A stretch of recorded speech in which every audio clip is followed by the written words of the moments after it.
मेरा शहजादे हुजूर की खिदमत में एक सवाल अर्ज़ है कि हज उम्रे पर जाते हुए बाद लोग कह देते हैं कि मेरा सलाम नबी करीम सल्लल्लाहु अलैहि वसल्लम की खिदमत में पेश कर देना। तो क्या जब मैं वहाँ पहुँचूँ तो हुजूर सल्लल्लाहु अलैहि वसल्लम की खिदमत में इनका सलाम मुझ पर पहुँचाना वाजिब है या नहीं? देखिए, सलाम का उसूल ये है कि जैसे आपसे किसी ने कहा कि यार आप फ़लाँ को सलाम कह देना या बारगाह रिसालत में सलाम अर्ज़ करना, तो अब अगर आपने कह दिया हाँ भाई ठीक है, मैं जो है आपका सलाम कह दूँगा, अब आपने अपना जो रसूल लाजिम कर लिया, तो अब ये पहुँचाना वाजिब हो गया। अगर आपने कोई सी ज़िम्मेदारी नहीं ली, अपने आप पर इल्तिज़ाम नहीं किया, यानी आपने ये कहा नहीं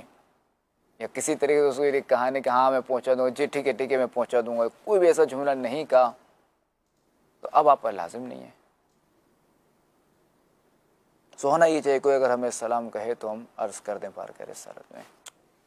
कि क्या भाई कि वो कोई मकबूल बंदा हो और हर साल हमें जो है ना वो बार बार जो है हाज़िरी मदीने की सादत मिलती रहे, वो हमें सलाम बोलता रहे, हम जाके पेश करते रहें, वकील बनते रहें। इससे बेहतर जुमला तो ये है कि इंशाअल्लाहुल करीम मैं सलाम अर्ज़ कर दूँगा। मरहबा, ठीक है जी, कॉल लेते हैं।